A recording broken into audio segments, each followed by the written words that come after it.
नमस्कार दोस्तों, आज हम लोग बात करेंगे पूरा दुनिया को तेल सप्लाई करने वाला रसिया आखिर अपना ही देश में तेल सप्लाई क्यों नहीं कर पा रहा है? तेल की इतना किल्लतें कैसे आ गई? आखिर रसिया जो है क्या अंदरूनी कमजोर हो चुका है? रूस में पेट्रोल और डीजल की कमी से लोग परेशान हैं। राजधानी मॉस्को में लोग पेट्रोल पंप पर लंबी कतारों में लगकर अपनी बारी का इंतजार कर रहे हैं, जिससे ईंधन को लेकर चिंता बढ़ गई है। मॉस्को में हम जहां जहां पेट्रोल पंप से गुजरे, लगभग हर जगह गाड़ियों और ट्रकों की लंबी लाइन लगी हुई थी। कहीं लाइन छोटी, कहीं बहुत लंबी, कहीं लाइन बिल्कुल रुकी हुई थी, तो कहीं धीरे धीरे आगे बढ़ रही थी। जहाँ कोई लाइन नहीं थी, इसका मतलब था कि वहाँ पेट्रोल पंप पर तेल पूरी तरह खत्म हो चुका था और वह बंद था। हम जिस जगह की बात कर रहे हैं, यह रूस की राजधानी है, जहाँ देश के ज्यादातर संसाधन आते हैं। लेकिन अभी हालात ये हैं कि सरकार यहाँ भी लोगों के लिए पर्याप्त पेट्रोल और डीजल का इंतजाम नहीं कर पा रही है। पेट्रोल डीजल के लिए लाइन में खड़े लोग गुस्से से ज्यादा परेशान और निराश दिखे। हमने पेट्रोल पंप के बाहर लाइन में लगे एकातेरिना और एल्मार से बात की। एकातेरिना ने कहा कि मैं खुश नहीं हूँ, सब लोग घबराए हुए हैं क्योंकि सबको लग रहा है कि तेल खत्म हो जाएगा, लेकिन सब ठीक हो जाएगा। बस तेल की सप्लाई को सही तरीके से बांटना होगा। एल्मार कहते हैं, हालात बहुत खराब है। जैसे जैसे पेट्रोल कम हो रहा है, उसकी कीमत भी बढ़ रही है। पेट्रोल भरवाने के लिए घंटों लाइन में खड़ा रहना पड़ रहा है। मैं अभी दागिस्तान जाने की सोच रहा हूँ, लेकिन समझ नहीं आ रहा है कि गाड़ी कैसे जाऊं या नहीं, क्योंकि रास्ते में पेट्रोल मिलने की बड़ी दिक्कत है। मैंने उनसे पूछा कि इसके लिए जिम्मेदार कौन है। उन्होंने मुस्कुराते हुए कहा, हमारे देश में आप खुलकर नहीं कह सकते कि गलती किसकी है या किसका दोष है। रूस में ज्यादातर लोग राष्ट्रपति की खुलेआम आलोचना करने से बचते हैं। वहीं वालेरी कहते हैं, यह बहुत अजीब है कि इतना तेल निकालने वाले देश में भी लोगों को लाइन में लगना पड़ रहा है। इसकी वजह सिर्फ यूक्रेन के मिसाइल हमले नहीं है, बल्कि हमारी अपनी तैयारी की कमी है। उन्होंने आगे कहा, मुझे लाइन में लगने की आदत नहीं डालनी है। उम्मीद है कि यह परेशानी जल्द खत्म होगी और ज्यादा समय तक नहीं चलेगी। थके हुए अंदाज में उन्होंने आगे कहा, हमने 90 के दशक के मुश्किल दिन भी देखे हैं। हमें वो समय याद है जब हालात आज से कहीं ज्यादा खराब थे, इसलिए अब हमें इन चीजों से डर नहीं लगता। यानी अब इस युद्ध का असर रूस के आम लोगों तक भी पहुंचने लगा है। रूस में तेल की किल्लत की वजह क्या है? तो उसका वजह है, राष्ट्रपति व्लादिमीर पुतिन ने पूरी कोशिश की है कि आम लोगों को यूक्रेन के साथ जारी इस युद्ध के असर से दूर रखा जाए, जिसे वह स्पेशल मिलिट्री ऑपरेशन कहते हैं। यह युद्ध अब 5वें साल में पहुंच चुका है। मॉस्को की सड़कों पर देखकर ऐसा नहीं लगता कि देश युद्ध में है।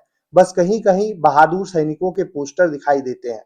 लेकिन सरकार के लिए जिस बात को नजरअंदाज करना सबसे मुश्किल है, वह है यूक्रेन के ड्रोन और मिसाइल हमलों का लगातार बढ़ना। ये हमले अब रूस के अंदर तक हो रहे हैं और रूस तेल रिफाइनरियों को निशाना बना रहा है। मॉस्को और सेंट पीटर्सबर्ग जैसे बड़े रूसी शहरों के ऊपर भी ड्रोन और मिसाइल दिखाई देने लगे हैं। इसके साथ ही इंटरनेट भी कई जगह बंद किए जा रहे हैं, ताकि जानकारी ज्यादा न फैल सके। और अब पेट्रोल डीजल की कमी की परेशानी भी सामने आ गई है। रूस दुनिया के सबसे बड़े तेल उत्पादक देशों में से एक है, लेकिन फिर भी वह अपने ही देश की जरूरत के हिसाब से पर्याप्त पेट्रोल और डीजल तैयार नहीं कर पा रहा है। आंद्रेई अपनी पत्नी एकातेरिना के साथ पहली बार पेट्रोल के लिए लाइन में लगे थे। उन्होंने इसका कारण जियोपॉलिटिक्स को बताया और माना कि हालात आगे और खराब हो सकते हैं। उन्होंने कहा, हमें उम्मीद है कि सभी पक्ष एक दूसरे के करीब आएंगे और शांति समझौते की शर्तों पर बात करेंगे, लेकिन अभी हमें अपने यूरोपीय साझेदारों की तरफ से ऐसा होता नहीं दिख रहा है। इसलिए लगता है कि हालात अभी और बिगड़ सकते हैं। क्या इससे राष्ट्रपति पुतिन पर दबाव बढ़ेगा? तो इसका आंसर है कि सोशल मीडिया पर पेट्रोल के लिए लंबी लंबी लाइनें की तस्वीरें और वीडियो भरे पड़े हैं। कहीं कहीं गाड़ियों की लाइनें कई किलोमीटर तक लगी हुई है। सोशल मीडिया पर कई पोस्ट में लोगों के बीच मारपीट होते हुए दिखाई दे रहा है। ब्लैक सी के किनारे बसे अनापा शहर में व्यवस्थाएं बनाए रखने के लिए पैरामिलिट्री फोर्स कोसैक को तैनात किया गया है। कई इलाकों में पेट्रोल की तय मात्रा ही दी जा रही है। बहुत सी जगहों पर लोगों को जेरी कैन यानी पेट्रोल रखने वाला डिब्बा में पेट्रोल भरवाने पर भी रोक लगा दिया गया है। साइबेरिया के एक मेयर ने भी तो लाइन में घंटों खड़े रहने वाले ड्राइवरों के लिए पोर्टेबल टॉयलेट तक लगवा दिया है। कुछ इलाकों में बस सेवाएं कम कर दी गई है। कूड़ा उठाने का काम भी प्रभावित हुआ है। किसान भी डर रहे हैं कि इस बार की फसल पर इसका बुरा असर पड़ सकता है। यानी लोगों की चिंता सचमुच बहुत बढ़ गई है और यह परेशानी पूरे देश में महसूस की जा रही है।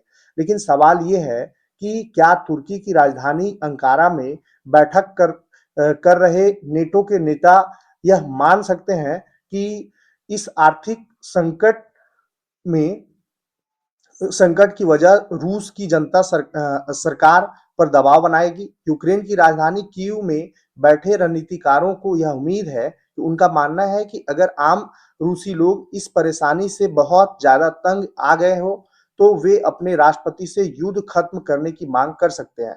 तेल संकट पर राष्ट्रपति पुतिन ने क्या कहा? रूसी सरकार इस पूरे मामले पर पूरी नजर बनाए हुए है। राष्ट्रपति पुतिन ने भी सरकारी टीवी पर खुद पेट्रोल डीजल की कमी पर बात की है। उन्होंने कहा कि यूक्रेन के हमले साफ तौर पर दिक्कतें पैदा कर रहे हैं, लेकिन साथ ही यह भी कहा कि स्थिति गंभीर नहीं है। फिर भी सरकार कोई जोखिम नहीं लेना चाहती, इसलिए उसने दूसरे देशों से ज्यादा ईंधन मंगाना शुरू कर दिया है। पेट्रोल डीजल की कीमतों पर सब्सिडी दे रही है और कम गुणवत्ता वाले ईंधन की बिक्री की भी अनुमति दे रही है। हालांकि कुछ लोगों का डर है कि इससे गाड़ियों के इंजन खराब हो सकते हैं। पुतिन और उनके सलाहकार यह भी जानते हैं कि इस ईंधन संकट का असर लोगों की सोच और सरकार के प्रति उनके भरोसे पर पड़ रहा है।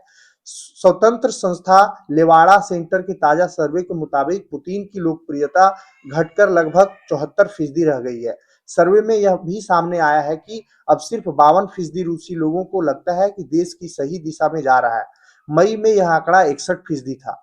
दूसरी संस्था गैलप ने पिछले हफ्ते बताया कि पिछले 20 सालों में पहली बार रूसी लोग अपनी अर्थव्यवस्था को लेकर इतने निराश दिखाई दे रहे हैं।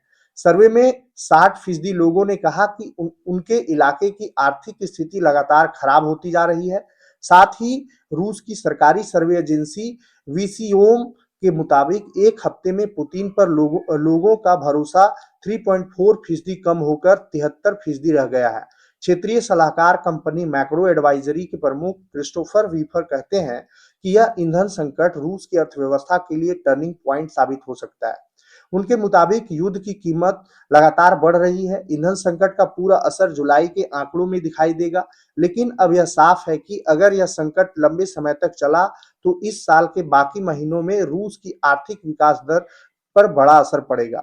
लेकिन क्या यह सब मिलकर रूस के राष्ट्रपति पुतिन पर इतना राजनीतिक दबाव बना पाएगा कि वह अपनी नीति बदल दे?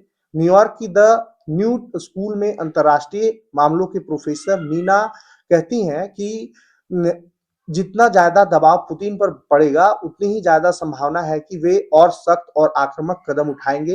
मामला गंभीर जरूर है, लेकिन यह उम्मीद करना है कि रूसी जनता सरकार को गिरा देगी हकीकत से बहुत दूर की बात है। उन्होंने आगे कहा कि रूस के लोग गुस्से और परेशानी तो महसूस कर रहे हैं, लेकिन साथ ही उन्होंने हालात को काफी हद तक स्वीकार भी कर लिया है। उनके मुताबिक यूरोप की यह उम्मीद सिर्फ कल्पना है कि रूस के लोग पुतिन को मजबूर कर देंगे कि वे शांति वार्ता करें। उन्होंने कहा ऐसा असल में नहीं होता है। उधर जो संकेत मिल रहे हैं उनसे लगता है कि पुतिन पीछे हटने के बजाय और ज्यादा आक्रामक रुख अपना रहे हैं। पिछले शुक्रवार को उनका एक वीडियो सामने आया जिसमें वे सेना की वर्दी पहनकर सैन्य कमांडरों से मिल रहे थे। उन्होंने दावा किया कि रूस को मोर्चे पर सफलता मिल रही है। साथ ही उन्होंने यूक्रेन की और जमीन पर कब्जा करने का वादा किया है। उन्होंने कहा रूसी सेना विशेष सैन्य अभियान वाले इलाके में पूरी मजबूती के साथ रणनीतिक बढ़त बनाए हुए हैं। इसके बाद पुतिन ने अपने सैन्य अधिकारियों से कहा कि वे इस बात का विश्लेषण करें कि यूक्रेन के यूरोपीय सहयोगी युद्ध में किस तरह सीधे शामिल हो रहे हैं। उनका दावा है कि यही देश इस युद्ध को और लंबे खींच रहे हैं। उन्होंने कहा भविष्य में जिम्मेदारी से फैसले लेने के लिए हमें इस पूरे मामले का विश्लेषण चाहिए। हालांकि उन्होंने यह भी बताया कि वे आगे क्या कदम उठा सकते हैं, लेकिन उनकी इस बात से ने दुनिया के राजनीतिक और सैन्य विशेषज्ञों की चिंता जरूर बढ़ा दी है। अब पश्चिमी देशों की राजधानियों में सबसे बड़ा सवाल यह है, पूछा जा रहा है कि क्या पुतिन अब युद्ध को और आगे बढ़ाएंगे? अगर हाँ, तो किस तरह? और इस पर आपका क्या राय है? आप कमेंट में जरूर बताएं। वीडियो अच्छा लगा हो तो वीडियो को शेयर कर दीजिएगा। चैनल पे नए हैं तो चैनल को सब्सक्राइब कर लीजिएगा। धन्यवाद।